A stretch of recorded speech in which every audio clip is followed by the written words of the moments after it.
congrats on the Toxic Avenger. I thought this film really just captured the spirit of trauma so well. Yeah. I was curious since you're obviously such a cinephile and love like wild movies. What was your personal relationship to the trauma brand over the years? It's funny, man. For someone who is obsessed with horror films and genre movies and being so aware of Trauma's past work, I'd nea seen any of them. And I hadn't actually seen The Toxic Avenger until we'd started making this film, which is embarrassing to say. But I was very familiar with Trauma in the sense that I knew what this company was. I knew who Lloyd was. I knew that they were this insane, scrappy company making wild genre exploitation movies for decades against all odds, and had sort of built an incredible fan base. I was aware of the iconography. I knew who the Toxic Avenger was. I'd seen the animated series in the 90s. So in that sense, hyper aware, but I didn't have a relationship directly to their films. Well, now Um, you had a great reason to catch up.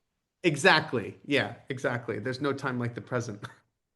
Your character in this looks completely wild. It's like a cross between Danny DeVito's Penguin and like Toby Maguire in Babylon. It's just Uh-huh.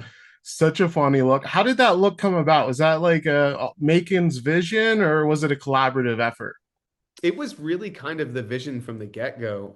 Macon sent me the script, and it came with a little rendering of what Fritz would look like. And it's pretty similar, like slightly hunchback, wearing a kind of long black coat, walking with a cane, balding with sort of stringy hair.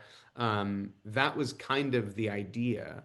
And then getting to Bulgaria, it just became about fine tuning, working with the costumer, figuring out the right kind of combination of elements, and then working with hair and makeup team to get that just right. But it was really at that point kind of fine tuning. It was all sort of there, which was thrilling. I reading the script, having that image in my mind was really fun.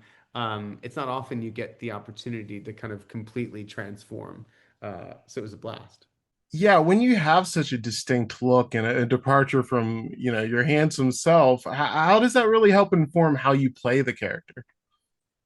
So much. I mean, the character, there's, in addition to the way he looks, there's also sort of a physical deformity to him. He's slightly hunchback, so that changes the way that you kind of move.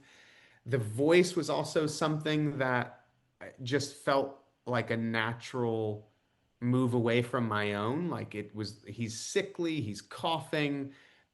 It can't be a healthy voice. So it's also kind of finding that element, which was sort of the last piece of the puzzle.